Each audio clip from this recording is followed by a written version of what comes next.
Remember 1-1 when these two teams met back in February in Milan. It finished goalless. However, that was enough to see Juventus through to the final, advancing on the away goal rule. They'll meet the winners of Inter against Napoli. Well, Gab Marcotti, Stevie Nicol and Craig Burley to reflect on that goalless draw in Turin. Craig, this is a weird game because I thought Juventus started well. Ronaldo then had that penalty saved, Milan down to 10 men, and then not really much happened.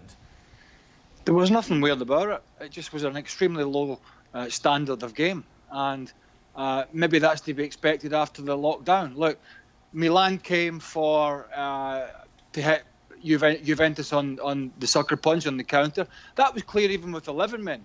And it was even clearer when Rebic got sent off and he had no front man, basically. But as for Juventus, after that initial period, they're playing against 10 men. And there was just no fluidity to their performance. Ronaldo, bad touches. I just was totally unimpressed. And I know it's the first game back. I understand all that. But I was expecting a bit more from Juventus, particularly against 10-man Milan. Gab? Yeah, I mean, I would tend to agree with that. I don't think either team played very well. And if you want to give Milan an alibi for the absences of Theo Hernandez and Ibrahimovic, fine. But then Rebic gets himself stupidly sent off. And I thought, Pioli's decision to just say, all right, we're just going to cram everybody back and not send on a striker for the outball because, it's not as if Milan's attacking midfielders, the likes of Captain Jack, Bonaventura and Çalhanoğlu and Paqueta are road runners. It seemed like they were happy to hand the initiative to Juve. And maybe that was the right decision because as we saw, plenty of issues for Juve in the middle of the park, created very little. Ronaldo, I thought, penalty miss aside, an off day for him.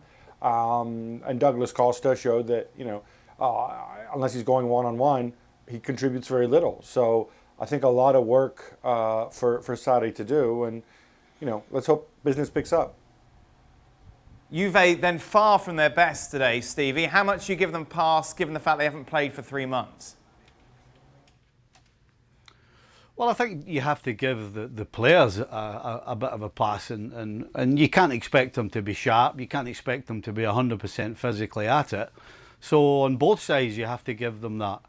I think AC Milan almost got it right. Pioli, particularly down to 10 men, just sitting tight, and then with 15 to go, trying to get people forward. Juventus, on the other hand, I don't think they helped themselves, and I don't think Sarri did anything to help them.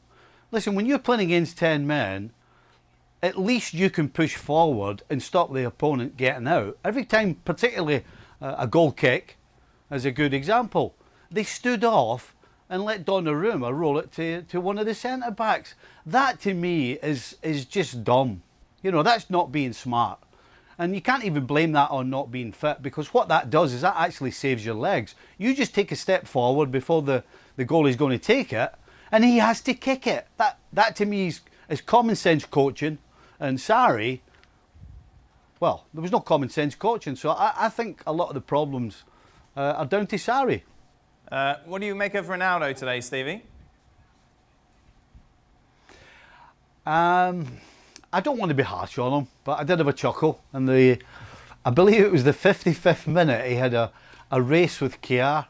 And actually, I thought he had Gab on his back because Kjaer's not that slow, but he's not that quick. So listen, you got to. I said before, you give the players a pass, and I'll certainly give Ronaldo a pass if indeed Gab was on his back. I can confirm that I don't believe Gab was on his back. Craig, do we just turn the page on this game and almost treat it as a one-off and move on from here? Well, they're in the final. They still are going to be favourites to win the league at the moment.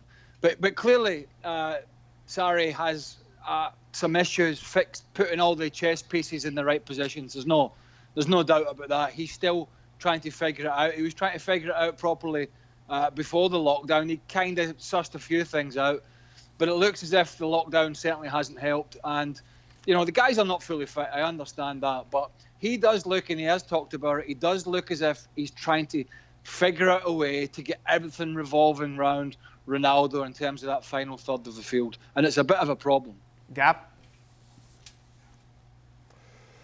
Yeah, I mean, I think this kind of reinforces what we sort of already knew, suspected with the Bundesliga, is that when these teams come back, it's really hard to gauge what they've been doing and what condition they're in.